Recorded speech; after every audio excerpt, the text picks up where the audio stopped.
Bagaimana efek dari makan uang haram, dari manipulasi nilai proyek yang tidak besar?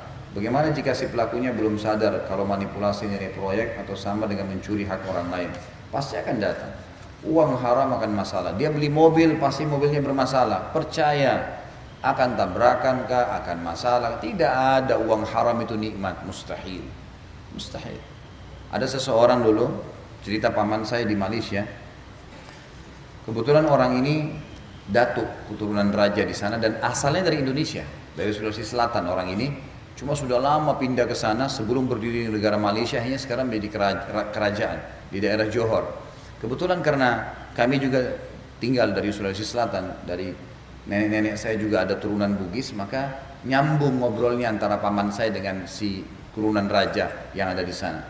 Kemudian terjadilah cerita disampaikan oleh si Datu ini, kalau ada temannya dari Indonesia yang datang, kemudian bawa sebuah proposal proyek.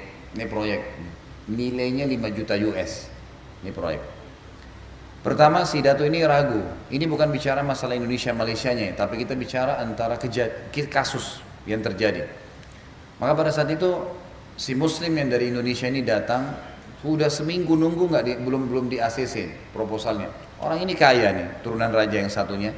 Lalu didatangilah rumah si Malaysia oleh si Indonesia ini membawa Al-Quran, sama-sama Muslim. Lalu Al-Quran diangkat di depan si Malaysia, dikatakan, apakah anda percaya ini? Kata si Muslim dari Malaysia itu, iya tentu saja saya percaya. Kata si Muslim dari Indonesia, saya bersumpah atas nama ini kalau proyek ini benar. Ini enggak ada manipulasi, ini benar semua. Dan saya akan jujur. Besok cair dananya. Sumpah atas nama Al-Quran, cair 5 juta dolar. Sebulan pertama masih bisa dikontak, sebulan kedua sudah hilang nomor teleponnya. Ternyata sudah alamatnya berbeda dan dibiarin. Subhanallah, dalam setahun saja. Tahun depan didengar kata paman saya, orang itu masuk di rumah sakit di Singapura, cuci darah, yang dia keluarkan biaya pengobatannya lebih besar daripada yang dia curi. Fakta nggak bisa. Ini realita lapangan. Jangan sentuh haram. Haram itu seperti tangan kita sentuh kotoran. Kalau tetap dibiarkan di situ, maka akan bau. Tangan kita juga, kulit kita bisa rusak. Ditarik pun keluar dari kotoran itu harus dicuci sampai hilang baunya baru nyaman. Proses. Jangan terjerumus pada yang haram. Itemnya sedikit, hukumannya berat. Nikmatin yang halal, itemnya banyak dan berpahala. Kenapa harus yang haram, teman-teman sekalian? Curi harta warisan keluarganya lah, manipulasi data kantor lah. Untuk apa? Untuk apa? Kita punya kapasitas di tubuh kita, Bapak Ibu sekalian. Perut kita maksimal 2 piring nasi. Enggak lebih dari itu. Untuk apa Anda curi uang miliaran itu? Untuk apa? Untuk apa? Mata kita punya kapasitas sampai tembok ini saja. Lebih dari itu enggak ada lagi. Enggak usah pusing dengan keadaan orang lain. Tangan kita ini jangkauannya sampai di sini saja, kaki kita cuma 1 meter saja jaraknya. Mau langkah 2 meter loncat, bisa robek celananya, bisa jatuh. Jangan lampaui kapasitas. Untuk apa? Tanah yang Anda perebutkan sampai bunuh-bunuhan dengan kerabat, sampai merampas haknya orang lain. Itu kalau kita naik pesawat, nggak ada lagi nilainya tanah itu. Biarpun di Menteng tanah yang paling mahal, anggap 1000 kali 1000 meter di Menteng, mahal sekali. Naik pesawat sudah nggak kelihatan tuh tanah. Mobil yang Anda banggakan selama ini mereknya terkenal, naik pesawat coba, cuma seperti gentong yang jalan. Malah seperti semut yang kecil, nggak ada nilainya. Apa yang mau dibanggakan? Dunia ini semua kemasan dan kiasan saja. Jangan terpengaruh. Apa bedanya antara orang yang tidur di emperan jalan, teman-teman sekalian, tidak pakai kasur, nggak pakai selimut, dengan orang tidur di ranjang ratusan juta, rumahnya, kamarnya marmer, pakai AC mewah. Demi Allah yang beda hanya kemasan dan kiasan. Ini dianggap mewah bagus, ini tidur di emperan jalan. Tujuannya tidur. Bisa saja orang di emperan jalan itu lebih nyenyak tidurnya.